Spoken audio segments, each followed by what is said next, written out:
di mahkota duri menghina hargamu.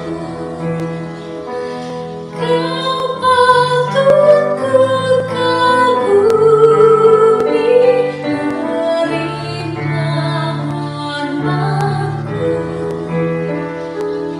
Oh, wajah yang mulia, yang patut disembah dan layak menerima pujian dunia.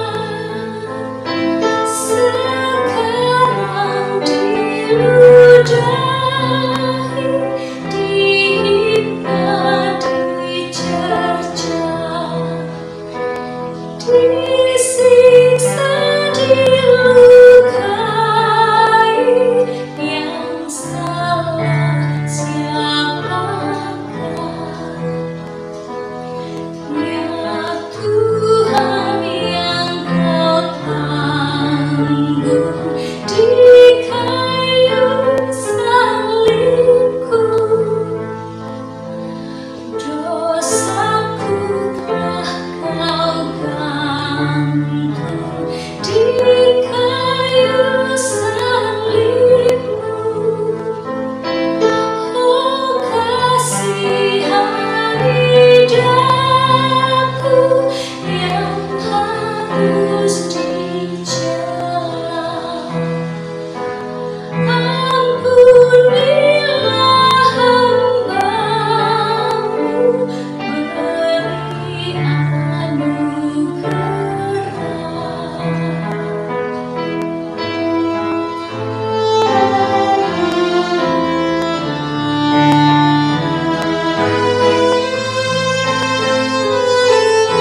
sudah selesai. Injil Yohanes menulis satu kata itu, sudah selesai, ketika dia mengakhiri kisah kematian Kristus di kayu salib. Umat yang dikasihi oleh Tuhan, kematian Yesus disebut sebagai kematian yang agung, yang sempurna, utuh, sudah selesai, tetelestai. Bagaimana mungkin kematian di kayu salib, wajah yang berdarah, wajah yang penuh dengan kepedihan, wajah yang terluka, disebut sebagai kematian seorang yang agung. Umat yang dikasihi oleh Tuhan, paling tidak ada 3 hal yang membuat kematian Kristus menjadi agung. Yang pertama-tama, keagungan kematian Kristus justru terjadi diawali dengan bagaimana ia mengisi hidupnya. Sepanjang perjalanan hidupnya kita membaca kisah bagaimana Kristus tidak pernah berhenti. Hidupnya digerakkan oleh belas kasih. Sehingga kepada mereka yang kelaparan dia memberi makan. Kepada mereka yang berdosa dia memberikan pengampunan. Kepada mereka yang dirasuk Tuhan memberikan kebebasan. Kepada mereka yang disingkirkan Tuhan menghampiri dan menjadikan mereka sebagai sahabat. Kematiannya menjadi kematian yang agung karena hidupnya penuh dengan karya mulia.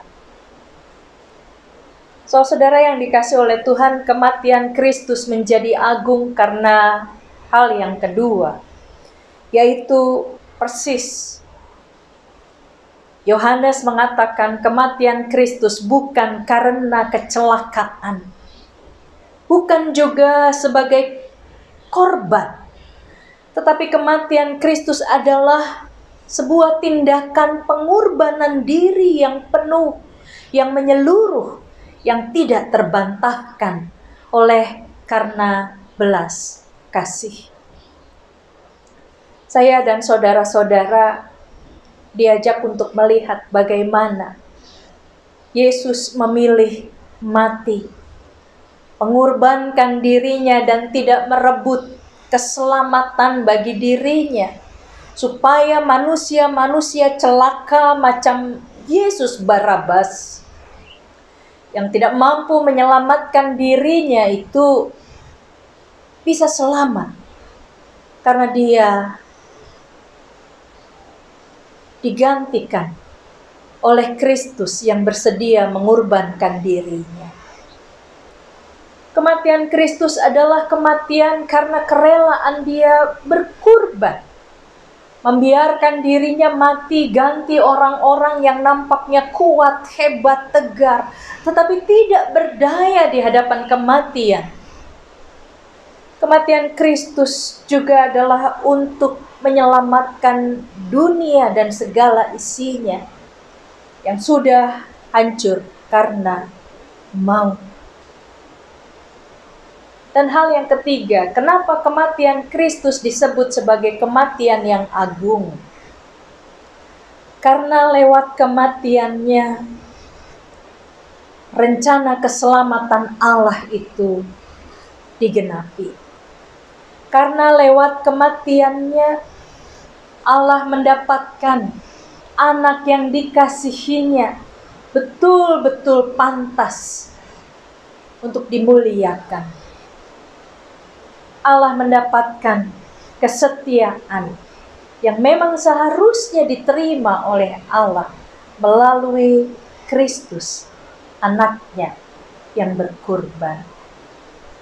Umat yang dikasihi oleh Tuhan, di tengah-tengah kematian yang mengelilingi kita oleh karena virus COVID-19, kematian menjadi begitu dekat dengan kita. Kematian bisa begitu kita rasakan mengancam kita. Kita merasakan begitu tidak berdaya di hadapan kematian. Siapapun bisa mati. Saudara, Persoalannya sekarang adalah saya dan saudara-saudara mau diajak untuk meneladani Kristus. Siapapun bisa mati, tetapi marilah kematian kita jangan menjadi kematian yang sia-sia. Mari kita belajar bagaimana kita bisa mati dengan agung, dengan cara memilih sikap hidup seperti Kristus memilih sikap hidup.